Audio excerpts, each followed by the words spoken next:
Ojasvini. Do I pronounce your name correctly? Good evening, sir. Yeah, good evening, Asonga. Or Stanley, better. Stanley is your first name, yes? Good evening, bro. Ojasvini. Ojasvini, am I pronouncing your name correctly? What is the exact pronunciation of your name? Yes, Ojasvini. Can you hear? Yeah, it's Ojasvini. Yeah. Ojasvini, yes. It right, sir. It is your name, and Parmar is your family name. Familia. Yes, sir. Okay, very good. Thank you. Thank you for hosting us and organizing our conference. Welcome, sir. No problem. So today we'll have the theme. We'll speak about Aristotle, the great ancient philosopher who influenced very much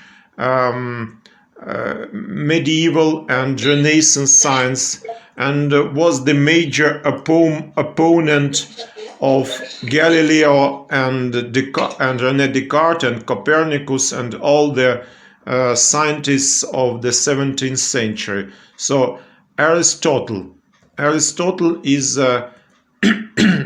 he built the so-called cosmology. We can speak about Aristotelian cosmology, and so this cosmology was dominant in Europe and also in Muslim countries, and also with the medieval Jews. I think it was dominant until the times of Galileo. So it was dominant until the 17th century. So what is now important is to understand the main principles of Aristotelian cosmology. Yes, I'm recording. I will send you the records. I think we'll organize the group ВКонтакте. It depends on Ojasvini, or we can ask anybody else. Maybe also we can organize a group in WhatsApp and also share our files there. So, well, of course, I will send the files by email. So there will be no problem. I have emails of almost all of you. Yes, sir, I can do that on WhatsApp. It's no problem. WhatsApp, yes, I will send you my WhatsApp telephone number, and we'll. Okay, sir. Yes, very good. So now we have to speak about Aristotle. He was the pupil of Plato. We spoke of Plato during our previous lecture, and we know that Plato was, we call him idealist. What is that?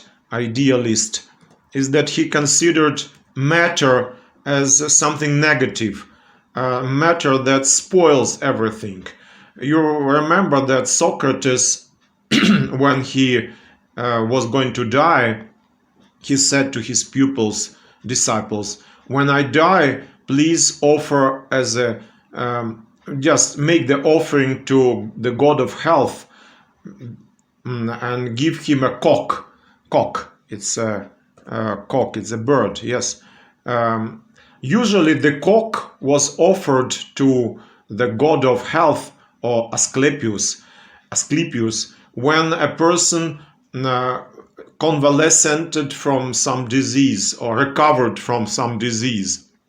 So, but Socrates was going to die, so it was no question of recovery, it was the question of death.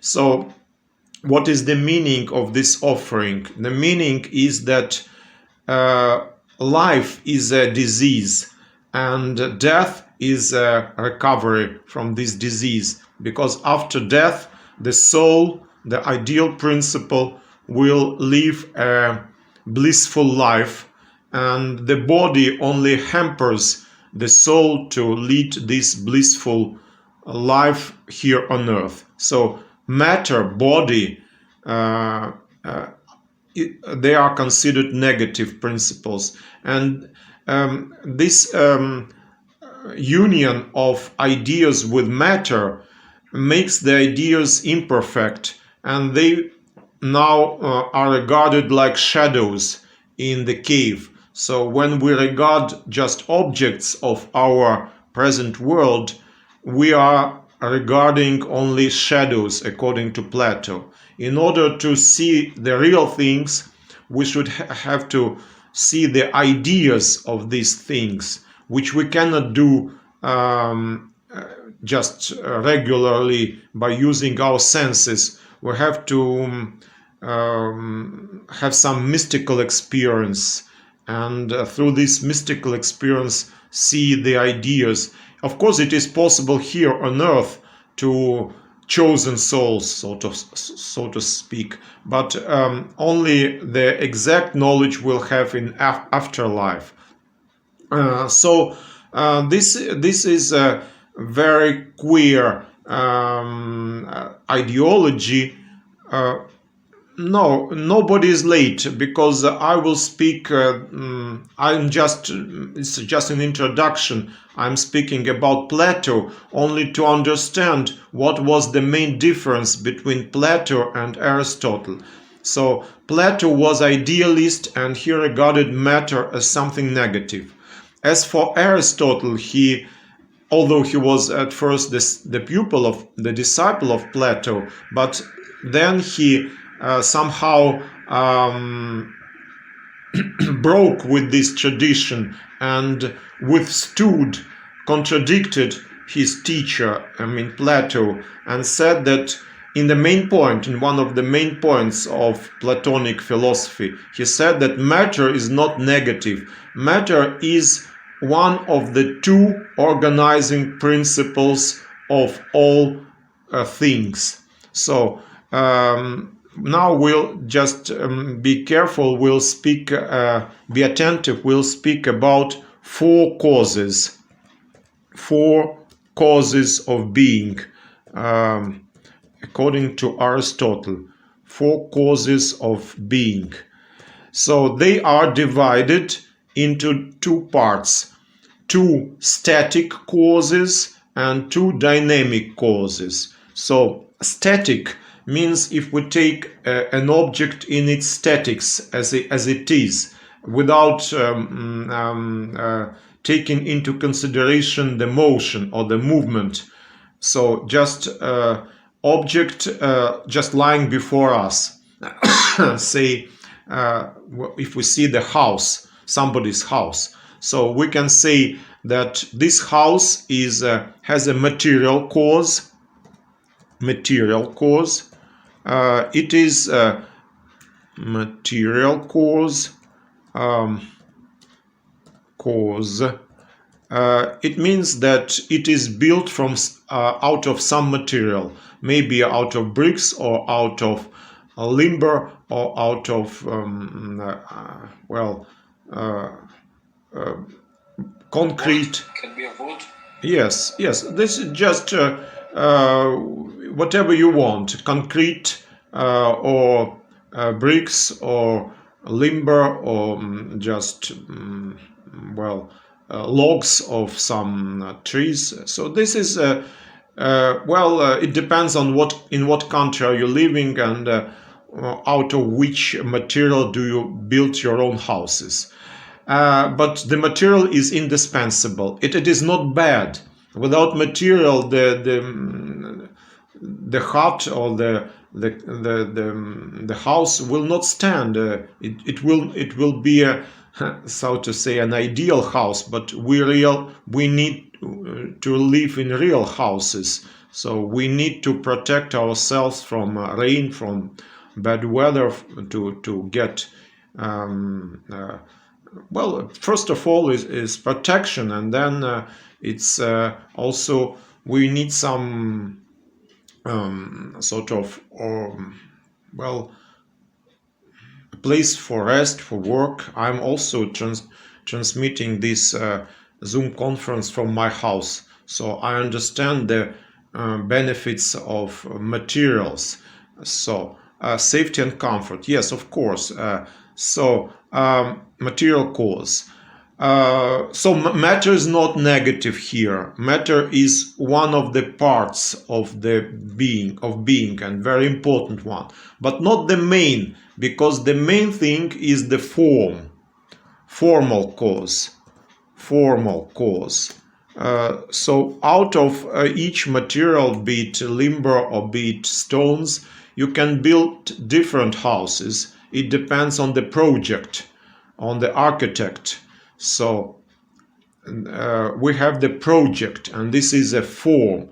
The form gives sort of individuality to everything. So this principle of organization and a principle of intellect somehow. Matter is without intellect. Bricks themselves are sort of not unreasonable. They don't have in them. Well, of course, every material, if we take it, has a form also in itself. Means that fire, according to Aristotle, there are four main elements: earth, water, air, and fire, and all of them has their elementary forms. Or you understand, elementary forms. So this elementary form makes out of formless matter a certain principle, which we now can say elementary particle, be it electron or proton or neutron. So they are all of them are built out of say energy, and if they annihilate with their corresponding antiparticles, they return again into energy or into quantas of light. So this is I use this example just to illustrate the Aristotelian idea that form gives meaning not only to complex objects like houses and cars, but also to the elements themselves. So now, if we regard, for example, the wood or the bricks as a material cause, they are secondary material causes. But primarily, if we take primarily what are elements and their compositions, we see there also the conjunction or the unification of these two principles, matter and form. So and matter and form are both important. Well, the form is more active, and it sort of gets upon the matter and makes out of matter what it wants. So this activity of the formal cause made Aristotle and his followers, like in St. Thomas Aquinas, and this is a famous schoolman who lived in Europe in the 13th century. So he was one of the greatest interpreters of Aristotle. So, for example, Aristotle and St. Thomas Aquinas, they compared formal cause with the male principle, male principle, active. So male is active principle. Don't be scandalized. This is medieval philosophy. Of course, they were not politically correct, and the idea of political correctness appeared much later. So, of course, they spoke in words that now can seem offensive to women, because they considered female principle passive principle and compared it with matter. Female principle passive. So active and passive. Active and passive. So just take it as it is. We will leave it without comments. But if somebody wants to argue with Aristotle starting from this point, he can of course do it in his comments. So, but the main idea of Aristotle was that we are taking now only two forms, material two causes, material cause and formal cause. And we say that formal cause is active or male. Male, I mean in double commas, so means active. And matter is passive and female. So it is subjected to form. But you see, but also matter generates under the influence of the form. Matter generates the object. So without matter there can be no object, as without woman there can be no child. So of course man is active in procreation, in conception, but it is the woman who conceives and a woman who gives birth to a child. So a woman is passive in the act of conception, but she is active in the act of childbirth or giving, and you understand. So matter is passive if we see it, if regarded in comparison with the form, but it is also active because it generates something out of nothing. Okay, so and Aristotle didn't speak like Karl Marx in terms of opposition or struggle. He didn't say that there is a struggle between the principle of matter and principle of form, as say Karl Marx said that there is perpetual struggle between the oppressors and the oppressed, between the slaves and slave owners. Yes, I will ask Ojaswini if she can record the chat and send it to the notes, because I'm not the organizer of the conference. I'm like only the guest, so it depends on whether Ojaswini can. Yes, sir, I'll do it. Yes, please just record or conserve, we say, Okay. these commentaries in chat. But they are also, of course, will be in my record. So because I sort of how to say sound, how to say озвучить, well, it's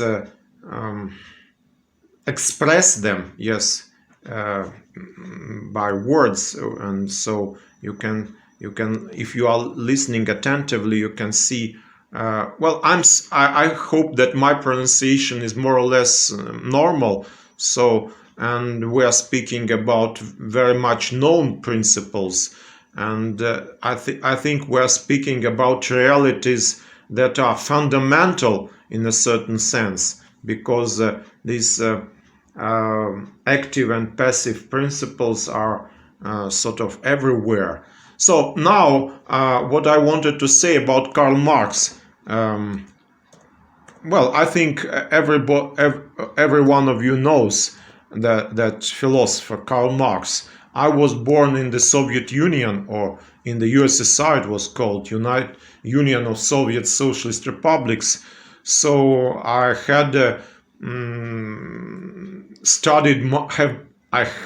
had been studying Marx for many years, since it stopped with the perestroika, when we had dismissed our Communist Party as a official, like, ruling power in our country. So now present day young people in Russia are not so much familiar with Karl Marx, but I was sort of indoctrinated in Marxist philosophy. So, and as I understand Marx, he is antipode to Aristotle, because when Aristotle speaks about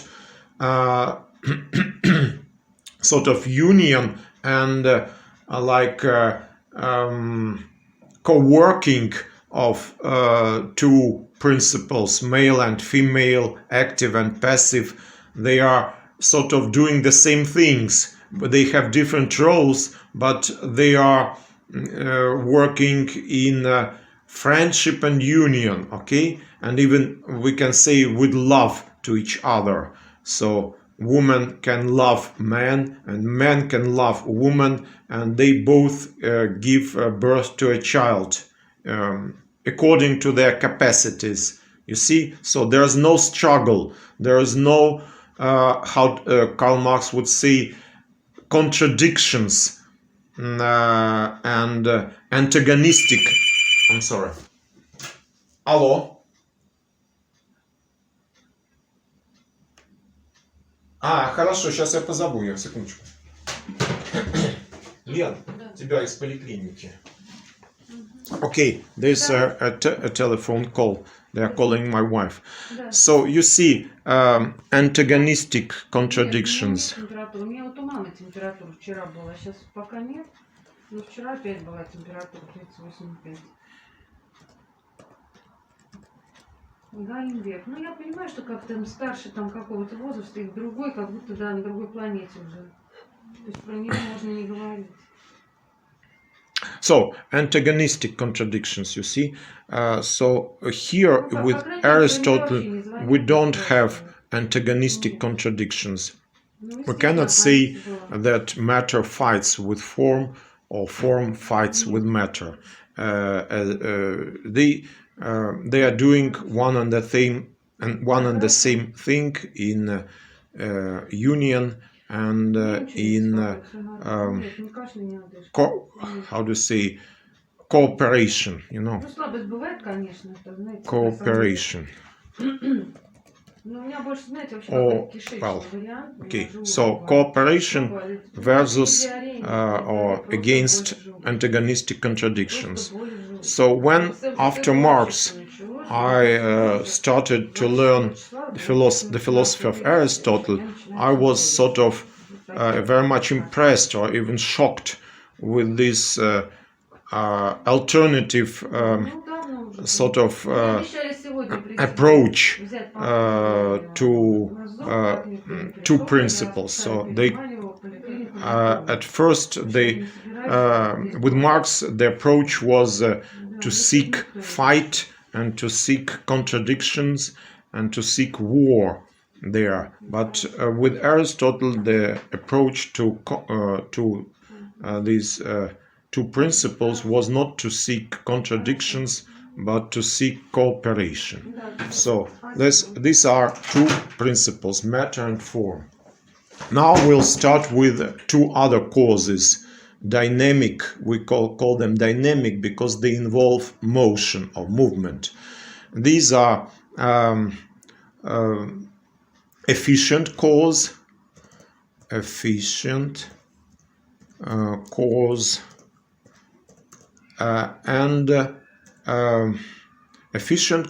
and final cause. What is that? Efficient and final. So when we regard a house in its existence, or we regard the house as already existent, we can pose a question: why, like Leibniz posed this famous question, why there is something rather than nothing? You see, it's Leibniz.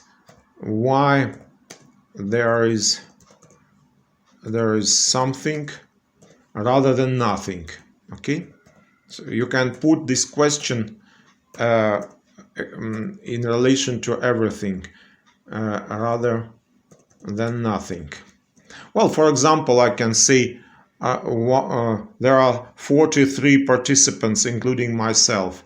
So I can say why why there's something, why is there some process, some lecturing going on, when they all could have just ignored this lecture and this Zoom conference. So you should never cease to wonder why something exists. Okay, this wonder is, according to Aristotle, it's the source of philosophy. So why there is something rather than nothing? This is the question of Leibniz, a German philosopher. We'll speak about him later in our next lectures. Leibniz. So now just mentioning him, he's quite known, and especially for those people who study high mathematics or calculus, they, I think, have some, well, more or less they are accustomed to this surname. Okay, sums of Leibniz, integer of Leibniz, and so well. Okay, so this efficient cause puts us before this question: why there is something rather than nothing? Why this house exists? What is the cause of the existence of this house? So who built it? Just speaking plainly, okay?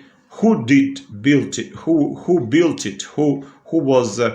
And we can say that there were workers who did all this. How to say, building, construction.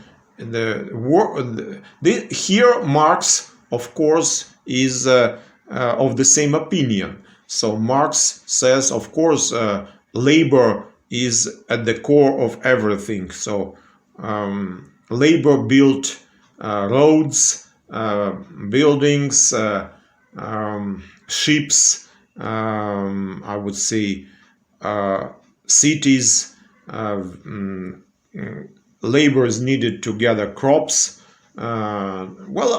Everywhere we can find labor. So labor is, according to Aristotle, is an efficient cause. So these workers who are building the house, they are the efficient cause. And this, why we call it dynamic? Because dynamic or motion, according to Aristotle, motion is just how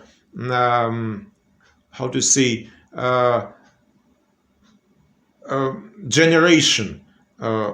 With us, motion or movement is just sort of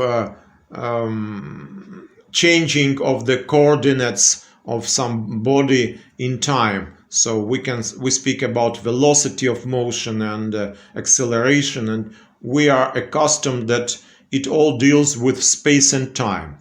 But with Aristotle, we have a more deep understanding of motion. Motion is something that comes from potential existence to active existence. Okay, how to say, from potentiality to actuality. This is motion. Potentiality to actuality. And now also we can say that mental activity is also a kind of motion. So we can say that generation of, say, of man, childbirth, is also something that comes from potentiality to actuality. So something that was not existing begins to exist. So this is motion in Aristotelian sense of this word. So now we can say that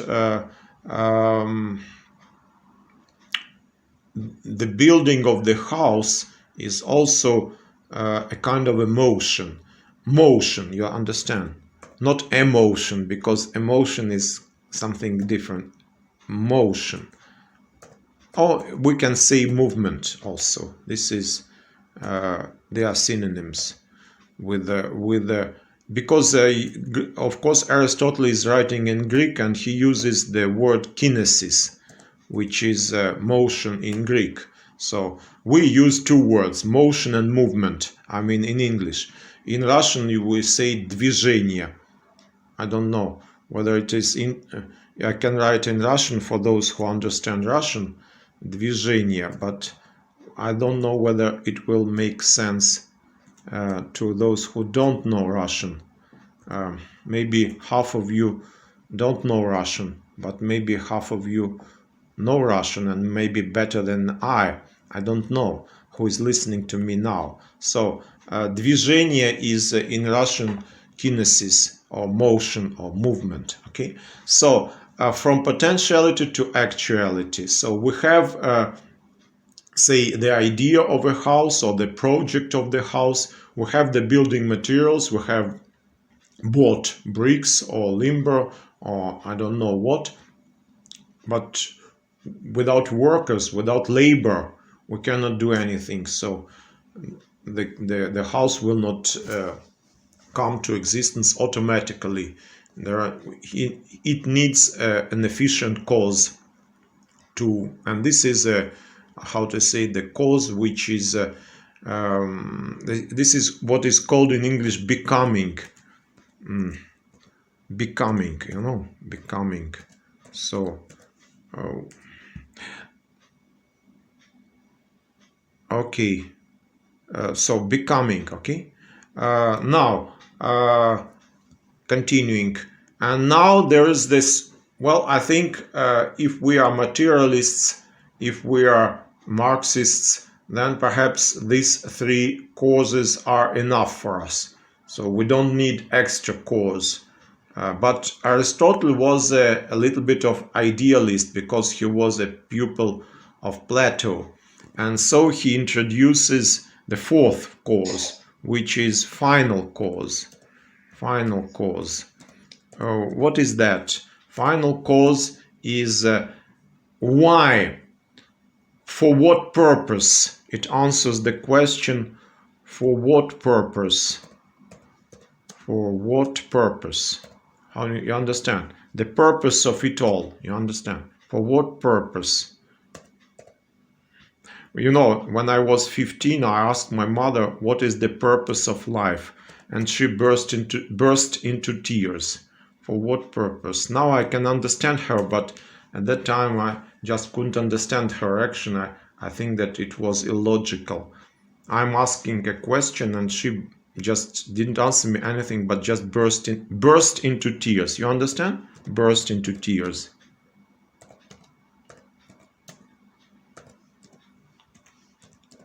Well, I think you understand it, yes? So the question of purpose can be very touchy, okay? And that's why people sort of try to evade it, not to put it. And in the 17th century, Francis Bacon said that this question of purpose is sterile.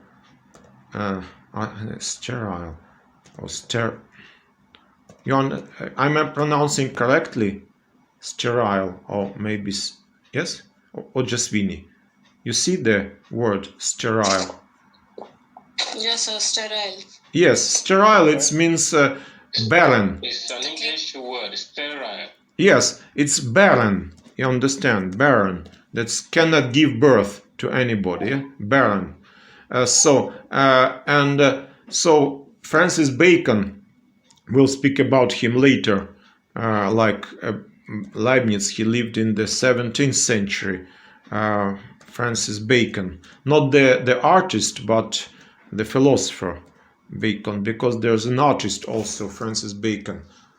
So Francis Bacon, a philosopher, he said that we have to dispense with or do away with these final causes because they are, yes, because they are infertile, they are barren, they are sterile, they don't do anything, they cannot help our knowledge, okay? But for Aristotle, they were essential because they were like the dynamic principle which is sort of leads to motion, because every motion has to have its purpose, according to Aristotle, there is no purposeless motions. All motions or all movements are purposeful. The all motion comes from say initial stage to its final stage, and when an object is put into motion, it is put into motion having a certain purpose in perspective. Okay, yes, let's do it. Yes, let's do it, and let's start another conference. But the link will be the same. Yes, or just Okay, Vinny. sir. Yes.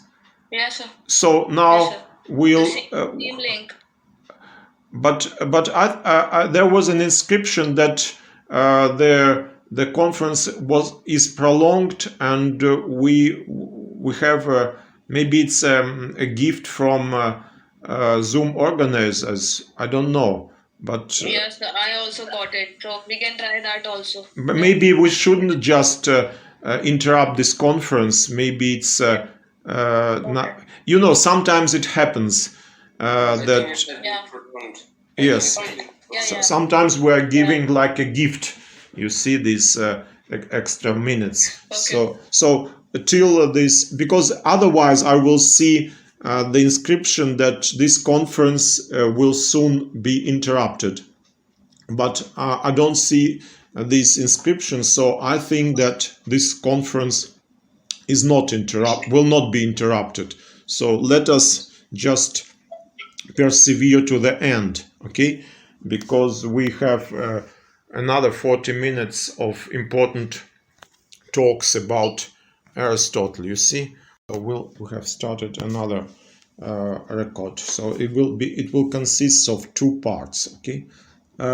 Okay, now so we have this 4th course, which is something quite new and quite unexpected to most of you, and first of all, of course, to Marxists, because Marxists, well, also we should a little bit just make some distinctions.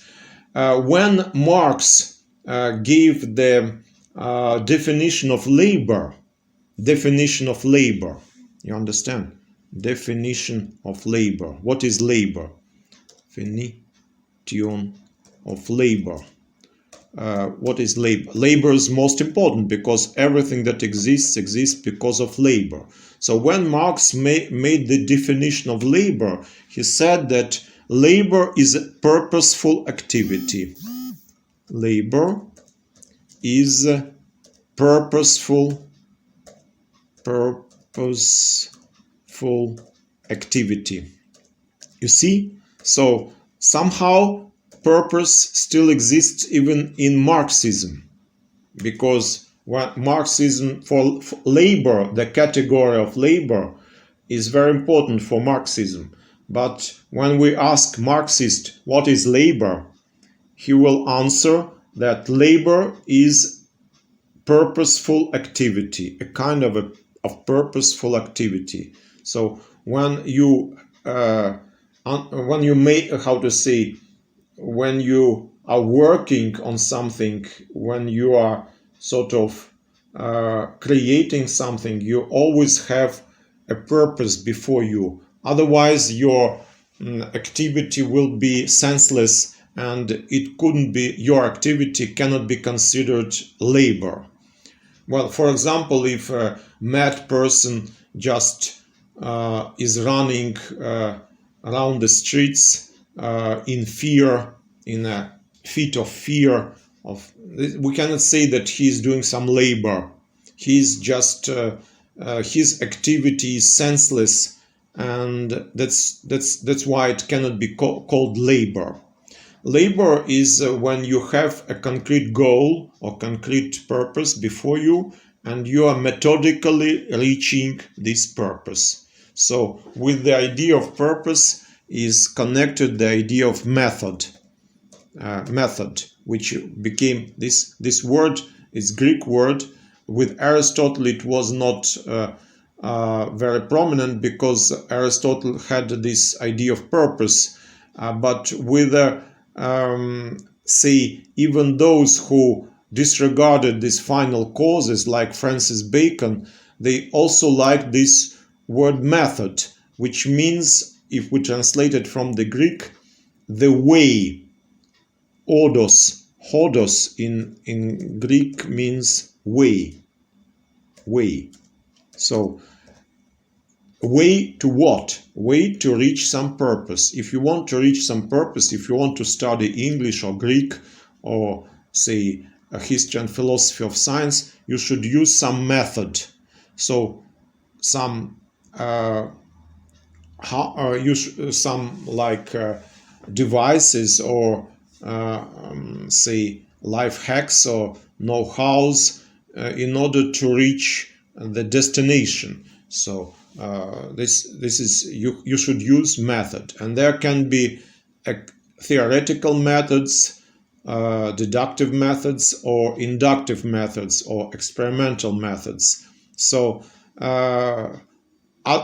Francis Bacon was sort of despising Aristotle for his final causes, but when he spoke about method, he also how to say clandestinely or in cryptic form, he introduced again this idea of purpose. So whenever you say method or whenever you say labor, you sort of implicitly use purpose, the idea of purpose. Okay, so the idea of purpose is not so easy to be dispensed with. Okay, purpose is, but of course Aristotle was very plain on that he insisted on the paramount significance of purpose, that purpose is the beginning of all activity. We should never start our activity or our labor without having a purpose before us. Okay, so well, of course it looks very bright. So that's of course, and I think that it explains the immense popularity of Aristotelian philosophy in the Middle Ages. Now, what is important also, that it somehow corresponded to main monotheistic religions like Christianity, Islam, and Judaism. Why? Because Aristotle, speaking about causes, he and about motions, he came to the idea of a prime mover. Prime mover. This is an Aristotelian work which is called Metaphysics. Prime mover. We'll just little by little will how to say will enter the world, bizarre maybe now, world of Aristotle. So prime mover, who's that? It is easy. Well, of course, Aristotle was couldn't be introduced in either Islam or Judaism or Christianity, because he lived so in isolation of all these spiritual movements.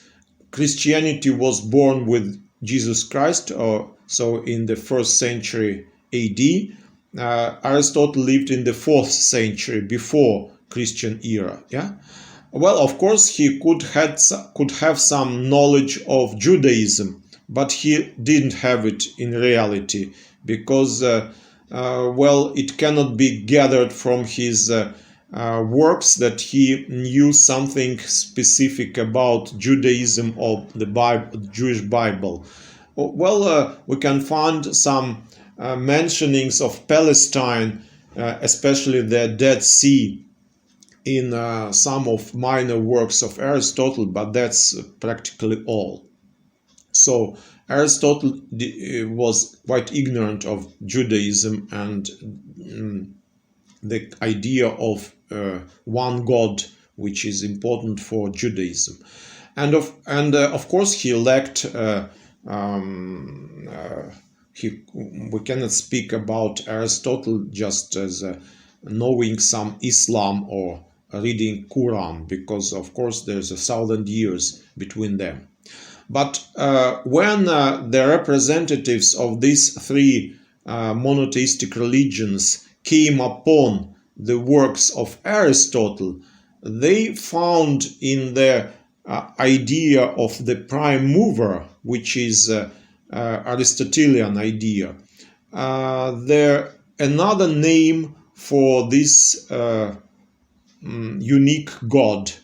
So monotheistic, monotheistic means that we have only one God. Okay, I mean Muslims, Christians, and Jews, they have one God, not polytheism. They don't have many spirits or many gods. So and it is interesting that Aristotle, being brought up in the polytheistic Greek society, came upon this idea of a prime mover.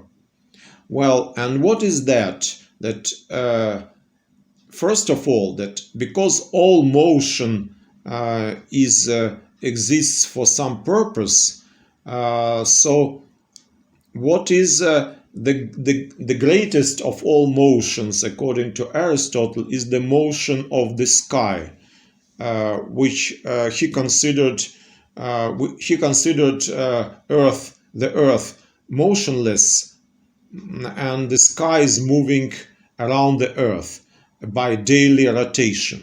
So this daily rotation is, according to Aristotle, the main and the how to say excellent example of motion. So if you want to ask Aristotle, show me the motion, he would say, well, look at the sky, look at the moving sun, how it rises in the east and sort of sets in the west. So this is obvious, and this is the motion, like this French expression par excellence. Okay, par excellence. Okay, you understand? Who knows French?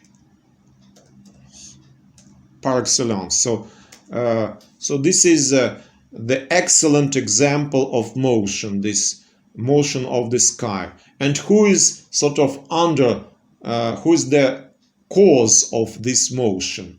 The cause of this motion is the prime mover. So if you look at the sky, you can recognize that it is moved by a prime mover. And this prime mover is not only a machine that sort of generates rotation, but like a dynamo. Okay, it is also imbued with knowledge, so, and love also for this world, although he is not regarded as a creator.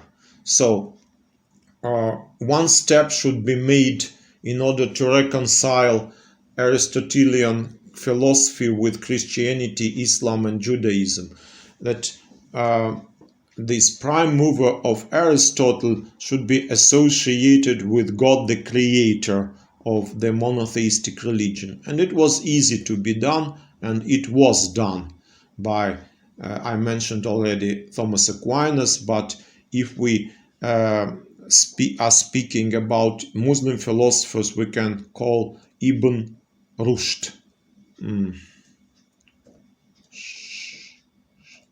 Rushd, or he can be also is known in the West as Averroes.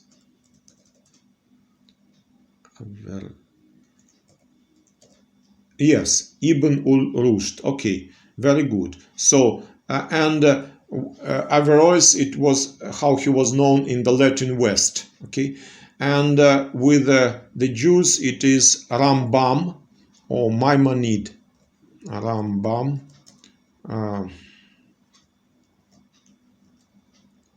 We can say Rambam. Yes. Well, I think we can write him like that, or Maimonides.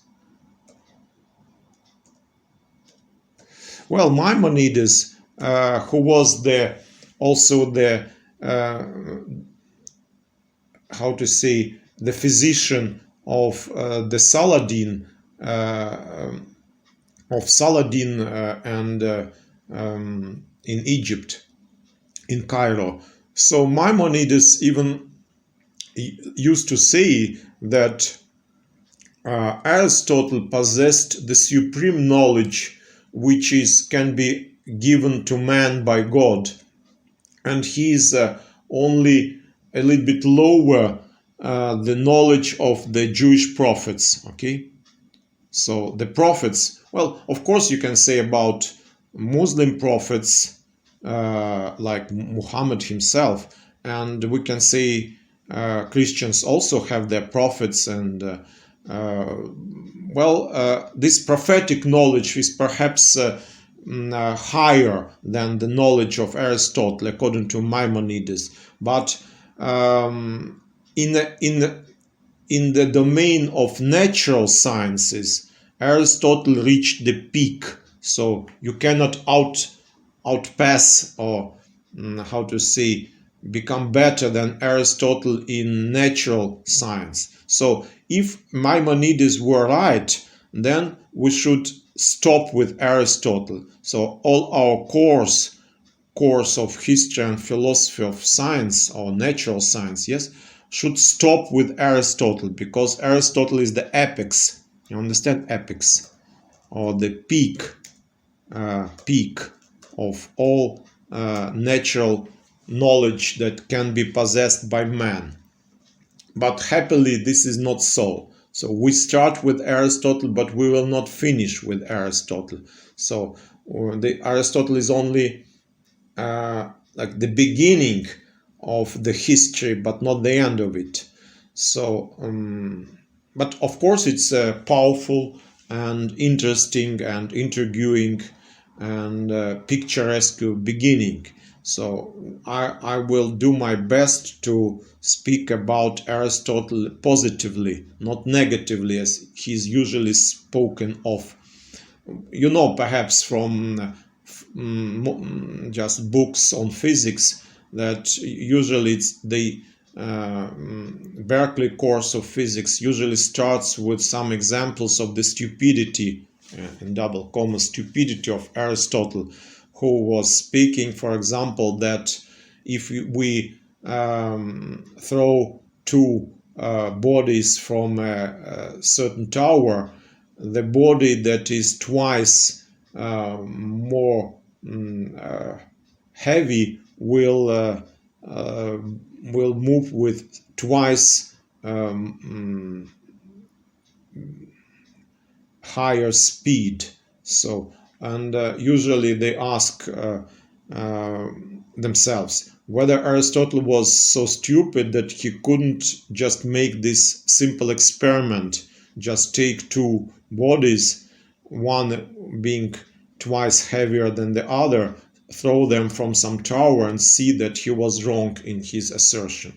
But acceleration, yes, acceleration was yes, Aristotle knew about acceleration, but he described it very interestingly. He said that when a body senses the how to say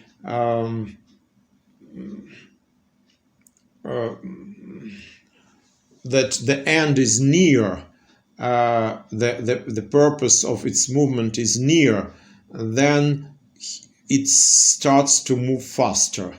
Like a man also, when he approaches his house and sees that his house is in view, he starts to accelerate his speed of his walk or of his running. So he also a runner on the Olympic Games, if he sees the finishing when he sees the finish, he starts accelerating. This is this holistic view, you see, of or say not holistic, but better say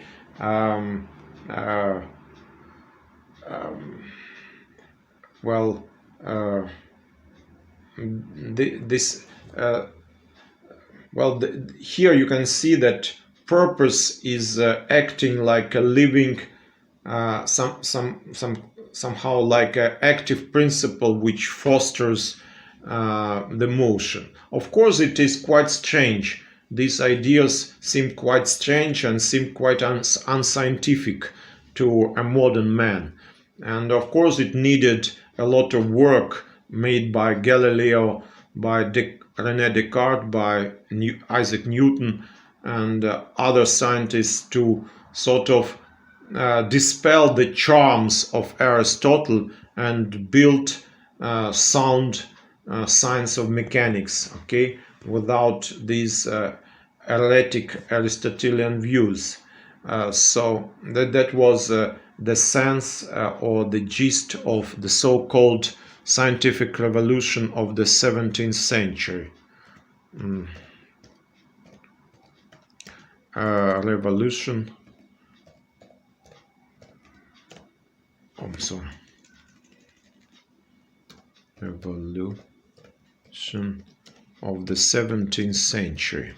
So in 17th century, European science parted with Aristotle, so said goodbye to many of Aristotelian ideas, to the extent that now we have difficulties with understanding Aristotelian thought, how Aristotelian view of the world. So we have to reconstruct it, because we were taught in school quite the opposite viewpoints. I already mentioned you this Marxist approach on the how to say contradictions between principles. So if we regard Aristotelian view of these four causes from the Marxist point, we will try to find inner contradictions which will be the causes of all motion. According to Marx, the cause of motion is not purpose, but the causes of motion are contradictions. You understand? This is, well, of course, when we now speak about what is the cause of the electric current, we don't speak about purpose. We speak about contradictions between the, say, the plus pole and the minus pole. Okay, so if we are regarding the battery, we are always looking for plus and minus. Okay, the same with the magnet. We see this north pole and south pole, and we say that without these contradictions there could be no motion. But with Aristotle, this is not so.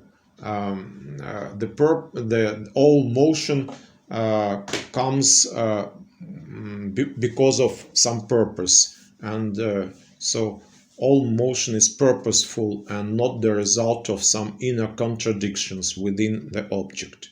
Okay. This is a quite interesting and point of view, and now we'll speak about four elements, which is also important, because I think in every tradition, an Indian tradition also, we have 4 or 5 elements, and they are more or less the same. 4 elements of the sublunar world. This is also interesting. What is sublunar? Sublunar world. Sublunar world. What is the sublunar world according to Aristotle? It's the world of 4 elements, which are earth, water, air, and fire. I think in India it's more or less the same. Or maybe I'm not. Well, I spoke already with Indians, and they say, well, more or less we do have the same elements. Well, what is the difference between maybe the Indian thought and the Aristotelian thought? Is that this division of the world in two parts, the sublunar world and the heavenly world. And the border between these two worlds is the orbit of the moon. So the moon is on the border. The moon itself is considered by Aristotle to be built out of ether. Ether. This is also makes it strange, that we now understand that the moon is built out of the same elements of the Mendeleev table as the Earth, and we can find on the moon the same elements and substances like silicon or something else. Okay, but with Aristotle it was quite opposite. So and it is interesting that he sort of charmed the minds of excellent men in Europe, that up to the 17th century the best philosophers sincerely taught their pupils in the universities that moon is made out of ether and is unchangeable, because ether is the noble element, noble, unchangeable, and eternal.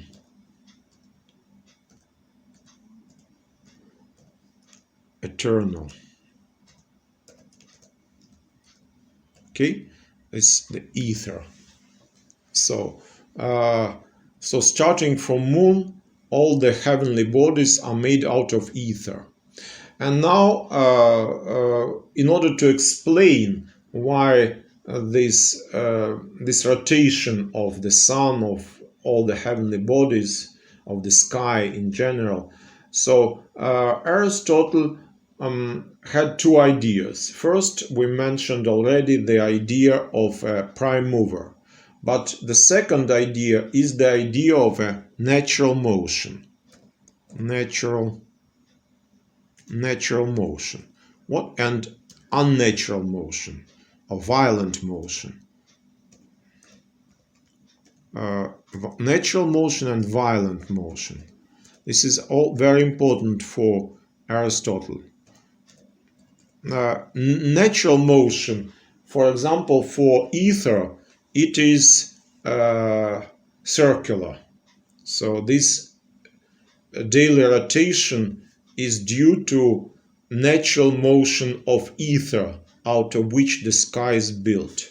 So we could say that therefore this motion needs no final cause, no prime mover, because it is natural for those things, heavenly bodies, to move circularly. But still, Aristotle insists that there is a sort of co-working of two causes. This efficient cause of their motion is their nature, which tends to circular rotation. But the final cause of their motion is their love to prime mover. That's why Dante, the Italian poet of the 13th, 14th century, Dante, in his Divine Comedy,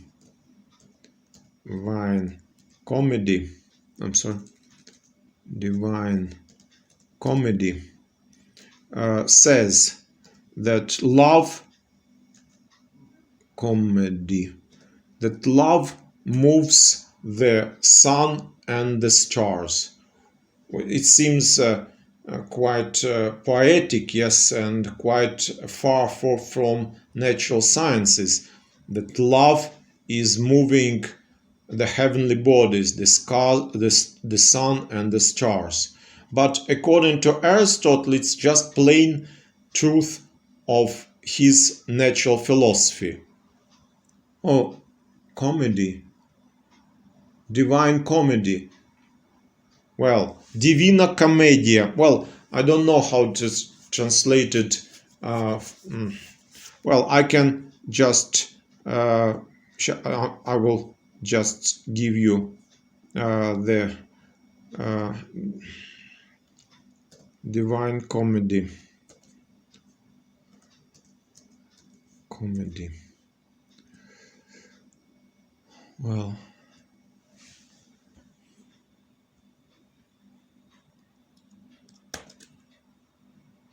Well, here is the link to the Wikipedia article.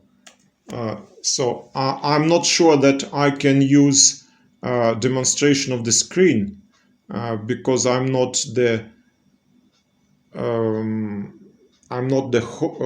So you can do that. Like there is an option to share the screen. but you can, yes, there's an option, yes, no, then it is not allowed for me. So Ojasvini, please use your ability to show this link which I passed to all of you in chat.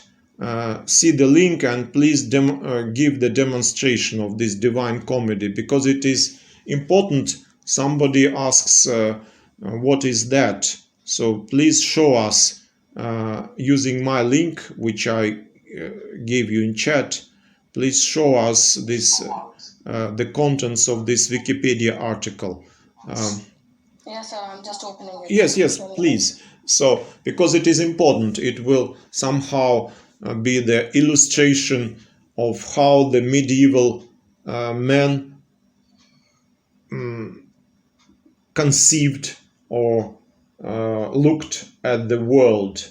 So, this world was not just inanimate thing, it was full of love and purpose, okay? Purpose which is connected with love, because the purpose of the final cause of this rotation of the spheres is the love towards the first mover, okay? So these all stars are somehow loving him and express their love in their rotational movement. And because they can never reach this prime mover, because they are moving circularly, that's why the world is considered by Aristotle eternal. So it will never end. This rotation has no beginning and it will never end. Well, and here we have another contradiction between Aristotle. Yes. So we have another contradiction between the Aristotelian view and the view of monotheistic religions.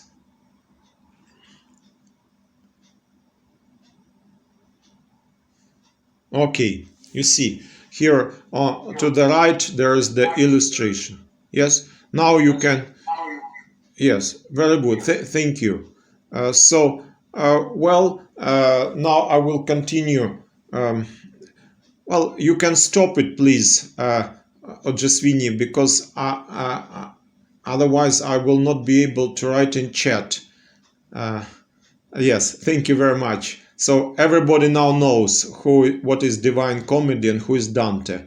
So you can just continue in the same way to expand your knowledge of European history and European philosophy. So now I'm speaking about I already mentioned you the first contradiction, that prime mover is not a creator. Okay, you see, and now we see that the world is eternal, and so according to Islam, according to Christianity, according to Judaism, the world was created by God. So the world, there was time, or the world did not exist forever. It was created, and that explains that the Jewish calendar has starts from the day of the creation of the world, and now it is somewhere reaching the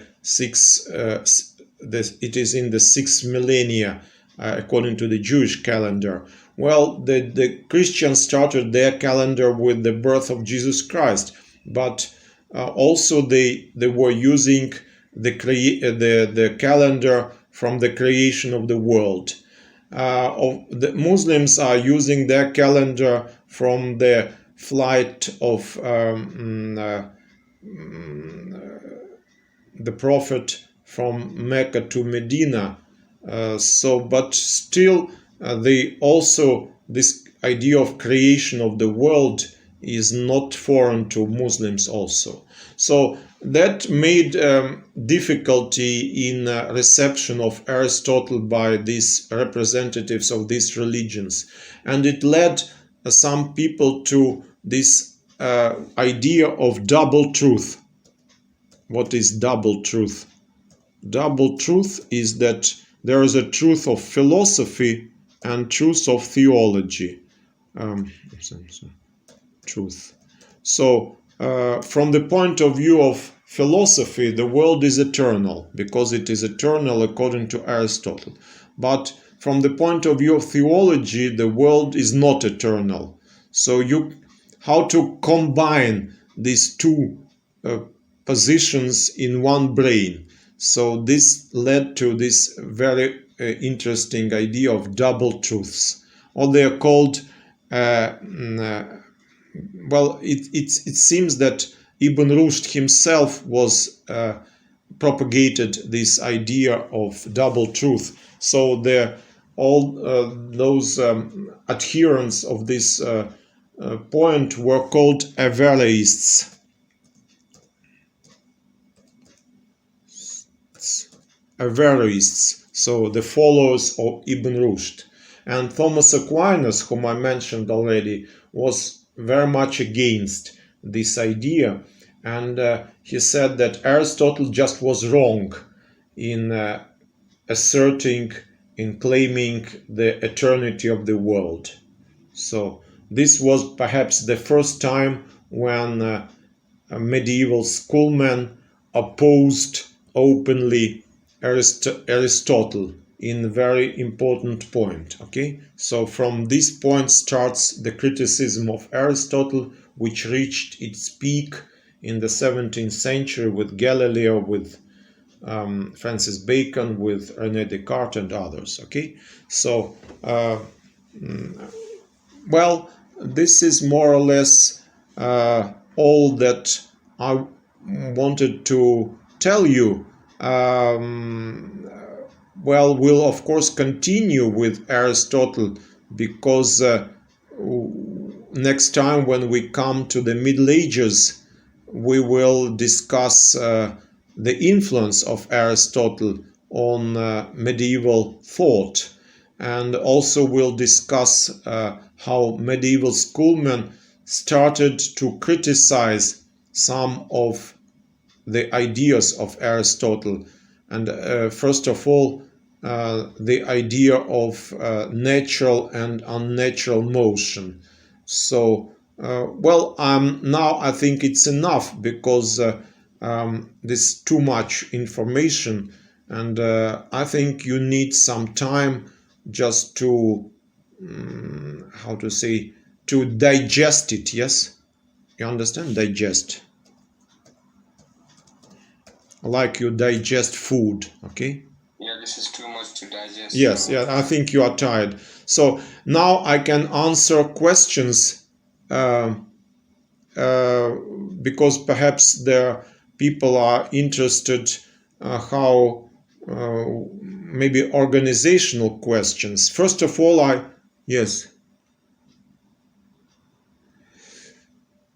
about double truth. Yes, it means that philosophy is not certain and theology is not certain. You understand? Because if you have double truth, it seems that you are a little bit skeptical. Yes, of course, relativism. Because if you say, well, as a philosopher, I think the world is eternal.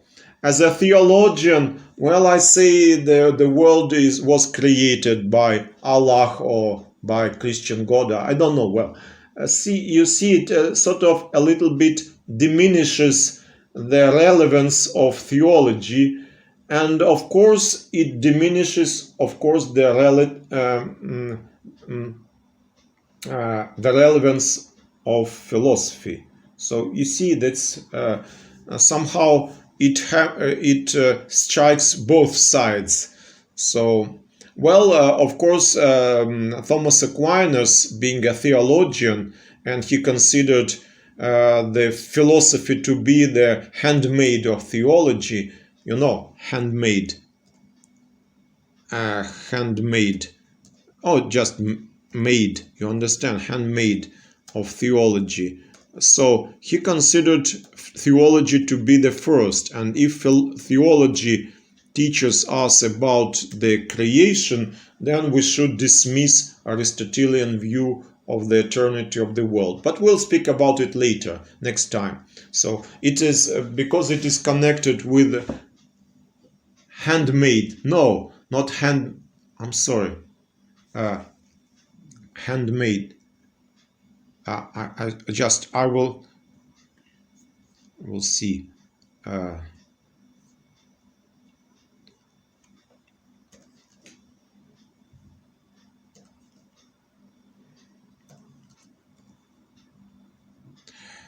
Handmade, handmaiden, better, or handmaid.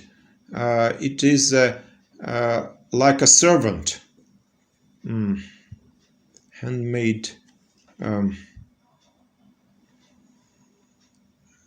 I will just find Cambridge Dictionary. Well, you can see. Well, they prefer to say not handmaid, but handmaiden. You see? Handmaiden. Handmaiden, a female servant. Handmaiden.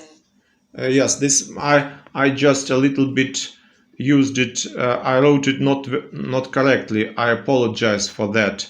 I will return to the chat and write it correctly. Handmaiden. I'm sorry. This because of I think I have overworked myself. The female servant, yes. So, according to Aristotle, philosophy is a handmaiden of theology. Philosophy serves theologian, but of course, so theologian uses philosophy for his goals, but he cannot be himself a servant of philosophy. So if philosophy teaches something wrong from a theological point of view, you should dismiss it as an error. This is the point of view of many schoolmen, and starting from Thomas Aquinas. But some of the Muslim scholars or theologians, they just prefer to speak about double truth. Or you see, this makes some difference. Okay. We'll discuss it later. Now, offering of a cock. Yes, it was. I mentioned this example that Socrates, you know, Socrates, the teacher of Plato, Socrates, when he was, found guilty and sentenced to death, and before dying, he said to his pupils, "When I die, please offer to Aesculapius, I think like that, a god of health, give him an offering, a cock." A cock was usually offered to Aesculapius or some other animal, like a gift, like for gratitude, for healing. But what is healing when a person dies? There's not healing. This is like they say the exitus letalis. This is death. This is the unfortunate exit of the disease. So this is always a pity that a person leaves this earth. But Socrates considered this not being a pity, but being a great event, because he believed in the immortality of the soul, and he believed that the soul is freed from the prison of the body. So I use this example just to show you how Plato negatively, and Socrates himself, negatively viewed matter, the principles of matter, and the body. So body and matter are something negative. They are regarded as prison, you see, and escaping matter is good. So, if we use this principle,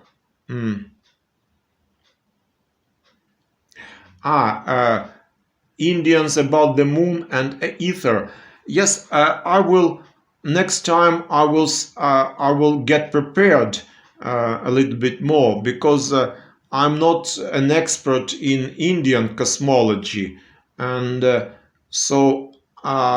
because, well, as far as I know, of course, there's this idea of a prime mover somewhere, maybe in Indian philosophy, how the world was created.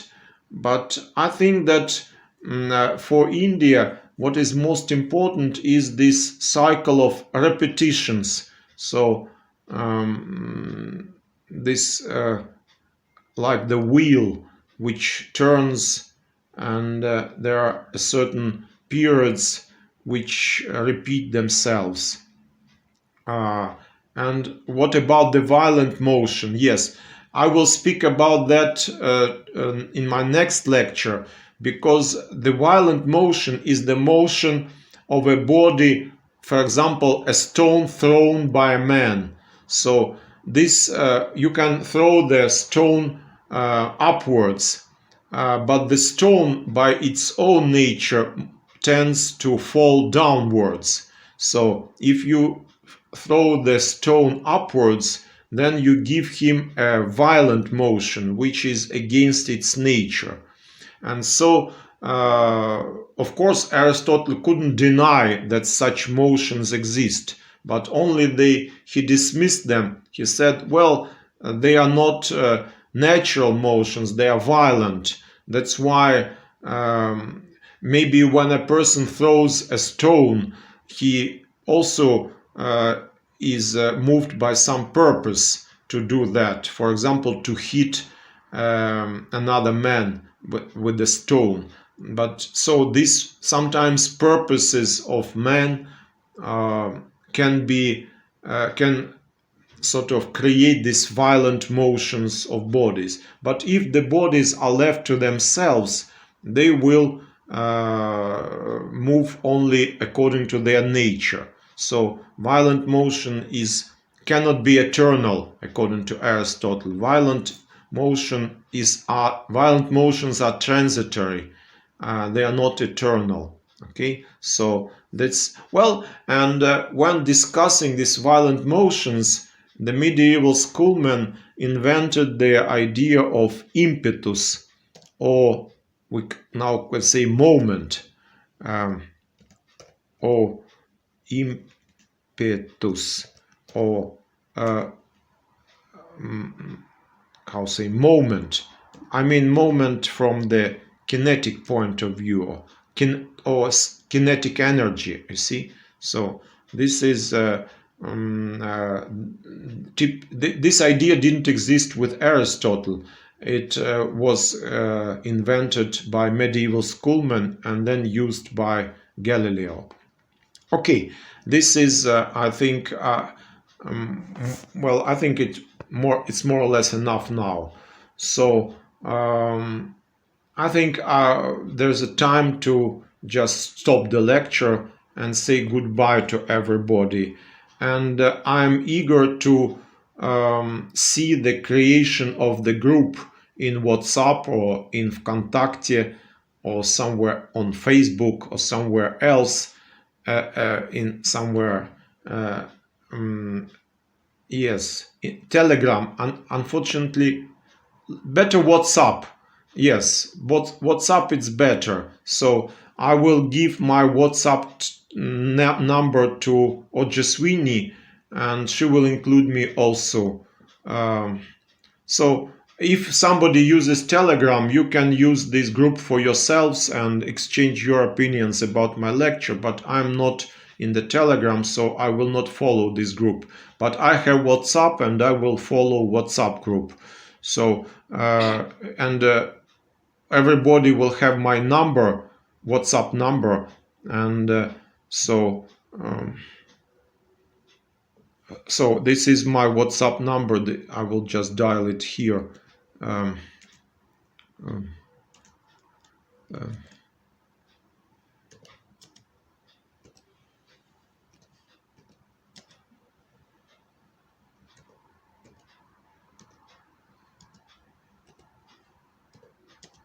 But I will also send a WhatsApp message to everybody. Just it's the beginning only of our acquaintance. Okay, thank you, Ojaswini, for hosting us and for organizing this. No problem. Yes, this conference. I'm very grateful for you. Yes, grateful. I'll send the link of the WhatsApp group I'll make. I'll send the link and everybody can join that with the link. Okay, very good. So, but the chat will soon disappear. So I give you 3 minutes to copy it. So I will now, after after the lecture is ended, I will just contact Ojaswini, or maybe I will ask Ojaswini to send me a message on my WhatsApp. Yes, and yes. And I think we can also exchange files there. So now I'm just thank everybody, and I will say goodbye to everybody. It's normal. Second, sir, I can send the WhatsApp link here only to everybody. I'm just making the group. Okay. Okay. So Ojaswini, so you have already dialed the number or not? Yeah, so I added you. You can see I've added you in the group. I see. Yes, okay. Very good. Thank you. So see you in WhatsApp, and you can phone me also or write me messages. Now I'm giving thanks to all of you and wish you good evening. The rest of the evening, if it's evening according to your timetable. I don't know where are you now. Maybe in India it's early in the morning. I don't know. So, well, goodbye. Yes, and have a yes. Okay. Goodbye, Professor. Okay. Goodbye. Sir. Так.